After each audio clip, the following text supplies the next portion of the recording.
Dear Lady Love TV.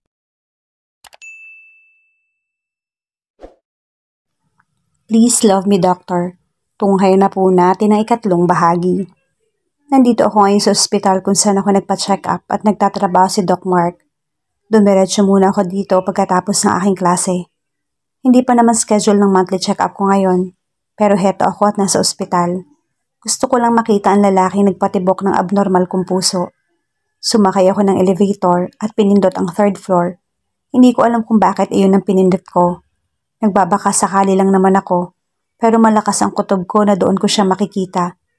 Pagkabukas ng elevator, lumabas kaagad ako at nagpalinga-linga. Asan kaya siya? Saan ang opisina niya dito? Sa kakahanap ko sa kanya, bigla na lang akong bumangga sa isang pader. Wait, hindi pader ang nabangga ko. Kung hindi isang matigas na dibdib. Nagangat ako ng tingin at nakita ko ang isang gwapong doktor. Parang si Doc Mark lang, pero mas lamang ang kagwapuhan ni Doc Mark. Napatutop agad ako ng bibig sa gulat. Are you okay, miss? Nag-aalalang wika niya sa akin. Sorry po, Doc. Hindi ko po sinasadya. Nauutal kong hingi ng paumanhin sa gwapong doktor. Mukhang mahinahanap ka yata base sa itsura mo kanina. Tell me so that I can help you. Hoho? Hindi na po. Mukhang wala din naman po kasi siya dito. I mean yung hinahanap ko po. Ganun ba? Sige po, Doc. Salamat po. Tatalikod na sana ako nang biglang may nagsalita mula sa aking likuran. Willie? Bakit nandito ka pa? Kanina ko pa tinatawagan si Tita Shine. Hinahanap ka. Ang boses na yon, parang pamilyar. Dahan-dahan akong humarap. Nanlaki bigla ang mata ko sa aking nakita. Si Doc Mark. Ang kanino ko pa hinahanap at gustong makita. Hindi kaagad ako nakagalaw sa aking kinatatayuan. Para akong nanigas at bumilis na naman ang tibok ng puso ko sa pangatlong pagkakataon. Nako, tiyak irereto na naman ako sa amiga niyan. Kaya nga ayoko pang umuwi ngayon. Sabi ni Willie na makalapit na sa kanya si Mark. Napansin naman ako ni Mark sa kanyang gilid na nakakunot ang noo. Napatingin din naman sa akin si Willie. Sige po, Doc, pasensya na po ulit ha. Aalis na sana ako nang biglang magsalita si Doc Willie. Wait lang, miss. Ano nga palang pangalan mo? Maurice Lee Briones po, Doc. Stop saying po. Hindi pa naman ako ganun katanda. Natatawang sabi sa akin. I'm Doc Will. And he's Dr. Mark. Mark Marquez, my cousin also. Inilahad niya ang kanyang kamay at tinanggap ko naman ito. Napabaling naman ako ng tingin kay Doc Mark at inilahad din ang kamay ko sa kanya. Tinanggap naman niya ito. Napakalambot ng kanyang kamay, parang ayaw ko nang bitawan. Hindi naman ako nagpahalata na kinikilig, pero ang totoo niyan, gusto kong magsisigaw sa kilig at saya. Parang nakita na kita. Habang nakatitig sa akin, nagtataka namang nakatingin lang sa amin si Doc Will. Yeah, I already saw you. You're the girl who bumped me at the restaurant, right? Oo, ako nga po. Sabay kamot ko sa aking ulo. What are you doing here? May hinahanap kasi ako pero nakita ko na siya. Nakangiti kong sabi sa kanya. Talaga? Nasaan na siya? Si Will na napalinga-linga. Si Doc Mark. Sabay pa silang napatingin sa akin. Ha? Ano naman kailangan mo sa akin? Magpapacheck up ka ba sa kanya? Tumango lang ako kay Doc Willie na hindi inalis ang tingin kay Doc Mark. Ano naman ay papakonsulta mo sa akin? Masungit niyan sabi. Etong puso ko, Doc. What? Bro, mukhang may nabihag ka na naman. Sabay tapik ni Doc Will sa balikat niya. Sinamaan naman niya ito ng tingin. I'm sorry pero hindi yata ako ang doktor na yon. Pagkasabi nun ay tumalikod na siya at sinundan ko naman siya. Doc naman, binibiro ka lang eh. Nakanguso kong sabi sa kanya habang sinabayan siya sa paglakad. Nasa likod naman namin si Doc Will na medyo natatawa. Well, I'm not used to do it. Grabe ang sungit mo naman pala, Doc. Gwapo ka pa naman kaso ang sungit-sungit mo. Humagalpak naman ng tawa si Doc Willie. Oo nga bro, ang gwapo mo kaso parang lagi kang may dalaw. Shut up, Will. Teka nga muna. Paano mo nalaman na dito ako nagtatrabaho? Stalker ka siguro, no? Hala, hindi ah. O, bakit nandito ka? Kasi po dito ako madalas nagpapacheck up. Tapos nakikita kita isang beses dito kaya ayun. Hindi kaya siya na lang ang destiny mo, bro? Napahinto naman sa paglakad si Doc Mark kaya napatigil din kami. Gusto mong tahiin ko yung bibig mo? Naiiritang baling nito kay Will. Just kidding, bro. Ang seryoso mo kasi. Masyadong siniseryoso ang mga bagay-bagay. Siya nga pala, anong sakit mo? Seryosong tanong sa akin ni Doc Will. Dito oh, tinuro ko ang aking puso. Si Doc Mark lang talaga makakagamot nito. Sige na, aalis na ako, marami pa akong gagawin. Naglakad na siya palayo sa kinaroroonan namin ni Doc Will. Naiwan naman kami na natatawa dahil halatang naiinis si Doc Mark. Nice meeting you, Doc Mark. Sigaw ko sa kanya nang hindi pa siya nakakalayo. Sige, Maurice. Aalis na rin ako ha. Nice meeting you. Baka kasi bugahan na ako ng apoy ni Mark sa sobrang asar niya. Sige po, Doc Will. Sabi ko naman, huwag mo na akong pinopopo. Sorry. Napakamot na lang ako sa aking ulo. Sige, aalis na rin ako. Kita na lang ulit tayo sa susunod. Pagkasabi ko noon ay umalis na rin ako ng ospital nang may ngiti sa labi. Sa wakas, nakilala ko na rin si Doc Mark. Mukhang mapapadala siyata ako sa ospital na to. Parang ang saya yata ng kapatid ko ah. Anong meron? Tanong sa akin ni Kuya Mars habang lulan kami ng kotse para ihatid niya ako sa eskwela. Ganito kami araw-araw. Ihahatid niya ako tapos susunduin naman niya. Pero minsan si John ang naghahatid sa akin dahil may mga business meetings din na dinadaluhan si Kuya at minsan ginagabi ng uwi. Wala naman Kuya. Kailangan ba may dahilan para maging masaya ka? Iba kasi yung ngiti mo ngayon baby girl. It's something like you're in love. Pinamulahan naman ako sa sinabing iyon ni Kuya at hindi ako makatingin ng diretso sa kanya. In love? Ano bang sinasabi mo dyan Kuya? See, you can speak properly. Sa daan pa rin siya nakatingin habang nagsasalita siya. Masyado na ba akong obvious? Sabi ko sa aking sarili. Naman, napatapik ako sa aking noo. Who is he? Siya ba yung doktor na nagpatibok ng puso mo?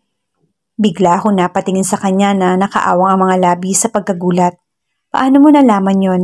It's because I'm your brother and I know everything about you. Nakangiti niyang sabi sa akin. Noong time na nagpunta tayo ng ospital, nakita kitang napatigil bigla. Tapos tiningnan mo kung sino yung tinitingnan mo. Kaya ayun, nalaman ko. Hindi ka galit Kuya? Bakit naman ako magagalit? Natutuwa nga ako kasi ang baby girl ko nagkaka-crush na. Sabay ngisi niya sa akin. Kuya naman, hindi na ako bata, ano ka ba? Inirapan ko naman siya at kunwari naiinis sa kanya. Kasi naman ngayon lang kita nakita ngumiti ng ganyan. Di ka naman ganyan sa akin kaya kay John. Maurice, I know you. Tulad ng sinasabi ko, I'm your brother kaya alam ko kung malungkot ka or in love ka. Walang maitatago sa akin Maurice kasi hindi ko ganun kagaling magtago ng nararamdaman. My goodness. Nag-aral yata ito ng psychology eh. Sabi ko sa aking isipan. Paano bang nalalaman Kuya na in love ka na nga? When your heart beats faster when she's around. At palagi mo siyang gustong makita at makasama. Lagi mo siyang iniisip at higit sa lahat, hindi mo malalaman na mahal mo ng isang tao kapag hindi ka nasasaktan. Bigla ako nalungkot sa huling sinabi sa akin. Ni Kuya, paano nga ba kung masaktan, kakayanin ko kaya yung sakit? Nawala ang mga isip kong iyon na makarating na kami sa school. Wag mo na akong susunduin Kuya mamaya, magpapahatid na lang ako kay John. Okay sige, mag-ingat kayo ha. Pagkasabi niyang iyon ay bumaba na rin ako ng kotse at pumasok na sa gate ng aming school. Nakita ko naman si John na nakatayo sa hindi kalayuan. Pagpasok ko ng gate, sinalubong niya agad ako ng ngiti. Hi, bati niya kaagad sa akin nang makalapit na siya. Hi, kanina ka pa? Nope, kararating ko lang. Sabay akbay naman siya sa akin. Sanay na ako sa mga paganyan-ganyan niya dahil sanay na rin kami pareho sa isa't isa. Para ko na kasi siyang boyfriend kung umasta siya. Todo asikaso. Uminom ka na ba ng vitamins mo? Yung gamot mo, hindi mo ba nakalimutang inumin? Tapos na po, okay. Para ka naman sila Kuya eh. We're just concerned about your health. I know John, I know. At saka sasabihin ko naman sa inyo if ever may kakaiba akong nararamdaman. Wait, speaking of nararamdaman, siya nga pala John, may sasabihin ako sa'yo. What is it? Nakakunot niyang tanong sa akin. Pwede mo ba akong samahan mamaya sa ospital after class? Napahinto siya saglit sa paglalakad at hinarap ako.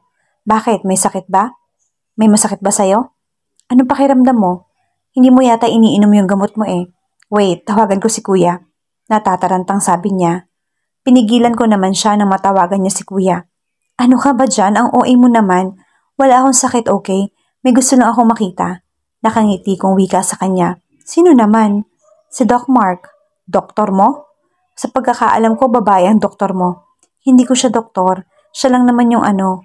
Napahinto ako sa aking sasabihin dahil hindi ko alam kung paano ko ipapaliwanag sa kanya. At isa pa, hindi ko naman alam kung anong nararamdaman kong ito. Siya lang naman yung ano mo. Dugtong niya sa naputol kong sasabihin. Basta, sasabihin ko na lang sa'yo mamaya. Tara na nga at malilate na tayo. Hila ko sa kanyang kamay. Mark, please talk to me. Akala ko ba nagkaintindihan na tayo, Christy? Di ba nag-usap na tayo at nagkakaintindihan naman tayo? Napaupo ako sa aking swivel chair at bumuntong hininga. Nasa harap ko siya at nakatayo na nakatitig sa akin na may pagsusumamo. Kakarating lang niya dito sa Pilipinas, galing Italia, at heto pinuntahan ako at kinukulit na naman na makipagbalikan sa kanya. Oo, Mark. Tinanggap ko ang desisyon mo na makipaghiwalay sa akin because we're both busy and we don't have much time to each other. Pero ngayon nandito na ako. Umuwi na ako at hindi na ako babalik doon. Nagpalipat na ako dito sa Pilipinas for good dahil sa'yo. At dahil ayoko mawala ka. Because I love you, Mark. And I know you love me so much as I love you. Ang mahaba niyang litanya sa akin. Look, Christy. Pinutol niya ang sasabihin ko na magsalita siyang muli. Please, Mark. Magsimula tayo uli. Kung ano tayo dati. Christy, pwede naman tayong maging magkaibigan na lang. Yun na lang ang kaya kong ibigay sa'yo. Hindi mo na ba ako mahal? Natigilan ako sandali. Kinapa ako kung ano ang sasabihin ko sa kanya. Mahal ko pa ba siya? O minamahal ko nga ba siya? God, what this feeling? Hindi ko maintindihan ang nararamdaman ko. Bakit hanggang ngayon hindi ko pa rin masigurado? I don't know, Christy. Yumuko ako para hindi ko makita ang mga mata niya nangungusap. Naaawa ako pero hindi ko pwedeng lokohin yung sarili ko. I'm not going to give up, Mark. Ibabalik ko ang pagmamahal mo sa akin. And I'm really sure of it. Pagkasabi niyang iyon, ay lumabas na rin siya ng aking opisina. Tumayo ako sa aking upuan at pumunta sa may bintana at pinagmasdan ng mga building doon. Dahil sa lalim ng aking iniisip, hindi ko namalaya na nakapasok na pala si Will. Doc Mark! Napalingon ka agad ako sa aking likuran at nakita si Willie na nakasandal sa may pintuan ng aking opisina at ang dalawang kamay nasa kanyang bulsa. Mukhang malalim na naman ang iniisip mo, bro, ha? Kanina pa kasi kita tinatawag, hindi mo ko pinapansin. I'm sorry. Umupo ako sa sofa malapit sa aking mesa at umupo rin siya sa pang-isahang upuan. Nakita ko si Christy na lumabas dito at umiiyak. Napahilamos muna ako sa aking mukha at hinarap siyang muli. Gusto niya makipagbalikan ulit kami. And then, sabi ko hindi na kami pwede. Why? Hindi ka agad ako nakasagot. Ang totoo niyan hindi ko rin alam. Sa halip na sagutin siya, tumayo na ako sa pagkakaupo para lumabas ng aking opisina. Hindi ko pa nabubuksan ang pinto nang muli siyang magsalita. Because you didn't love her anymore? Or should I ask, minahal mo nga ba talaga siya? Napamanga ako sa kanyang mga sinabi. Lumapit siya sa akin at tinapik lamang ako sa balikat. It's okay, bro. Mas maigi pang sabihin mo na sa kanya kung ano talaga yung nararamdaman mo. Alam ko naguguluhan ka pa dahil isinara mo yung puso mo. Dahil lang sa isang tao lang ang gusto mong papasukin dyan sa puso mo. Yeah, Will is right. Pumunta kami ni John ngayon dito sa ospital. Hindi ko tiyak kung naka-duty ba ngayon si Doc Mark. Kanina pa tanong ng tanong sa akin si John kung anong ginagawa namin dito. Pero hindi ko naman sinasagot. Ang totoo niyan ay meron lang akong gustong makumpirma. Gusto ko makumpirma kung sa pang-apat na pagkakataon kung tunay nga itong nararamdaman ko. Lumapit kami sa nurse station at pinagtanong kung naka-duty ba si Doc Mark. Lumabas daw ito kasama si Doc Will at hindi raw alam kung anong oras babalik. Bigla ako nalungkot sa pagkakasabi ng nurse. Naupo muna ako saglit sa isa sa mga upuan sa waiting area doon. At nakatayo naman sa harapan ko si John na wari nagtataka kanina pa kung bakit hinahanap ko si Doc Mark. Maris, sino ba kasi yun? At bakit hinahanap mo? May atraso ba siya sa'yo? Ang sunod-sunod na tanong sa akin ni John. Wala siyang atraso. Meron lang akong gustong i-confirm. Mahina akong wika sa kanya habang nakayuko. Umupo naman siya sa aking tabi at hinawakan ng aking kamay at pinisil ng marahan kaya napatingin ako sa kanya. May problema ba? May pag-aalalang tanong niya sa akin. Umiling lang ako sa kanya at ilang minuto pa nakita ko na si Doc Mark at sa likod naman niya si Doc Will. Huminto muna sila sandali sa my nurse station. Nakapwesto naman kami sa di kalayuan kaya kitang-kita na namin sila. Napatayo ako bigla at hinawakan ng aking dibdib na hindi inaalis ang tingin sa kanya. Totoo nga, lalong naghurumentado ang puso ko na nakita ko siyang ngumiti. Hindi man sa akin pero ang lakas ng epekto nito pagdating sa akin. Nag-usap muna sila ni Doc Will sa harap ng nurse station habang tinitignan ang hawak na chart. Bro, kung ako sa'yo binibigyan ko na yan. Nakangising may pang-asar na sabi ni Doc Will kay Doc Mark. Pwede ba Will, tigilan mo nga ako habang busy sa pagbabasa ng chart. Kahit tikim lang Mark, you are 27 already pero berhen ka pa rin. Minsan iniisip ko baka nga bakla ka. Kaya nga ayaw mo kay Christy. Matalim naman tiningnan ni Mark. Si Will na walang preno ang bibig, kaya pati ang mga nurse doon ay napapatingin sa kanila at napapangiti na lang. Will, yung bibig mo naman, para kang hindi doktor. Humahagalpak naman ito ng tawa na halatang inaasar lang si Doc Mark. Lalapit na sana kami nang biglang mapadako ang tingin ni Doc Mark sa amin. Kinabahan ako bigla dahil nakakunot ang noo nito. Kumaway muna sana siya sa kanya at sabay lapit sa kanila. Kasunod ko naman si John. Hi Doc Mark and Doc Will. Masayang bati ko sa dalawang gwapong doktor. Nakangiti naman si Doc Will samantalang si Doc Mark ay nakasimangot at sa ibang direksyon tumingin. Hi Maris. Kaway naman ni Doc Will. Who is he? Baling niya kay John. Boyfriend mo? Ah hindi, best friend ko si John. Ngumiti naman ng pilit si John. Ano naman ang ginagawa mo dito? Masungit na tanong niya sa akin. Hindi ko alam kung bakit lagi na lang siya nagsusungit pagdating sa akin. O sadyang ganito lang siya talaga kasungit. Hindi ba sinabi ko naman sa'yo? I'm not a doctor you are looking for. Putol niya sa sasabihin ko. Napalabi naman ako. Magpapalit ka ng doktor mo? Si John naman na nagsalita na may halong pagtataka. Why Maris, are you sick? Tanong ni Doc Will. Yes, she is. Sagot agad ni John. Where? Here. Sabay turo ko kung saan ang aking puso.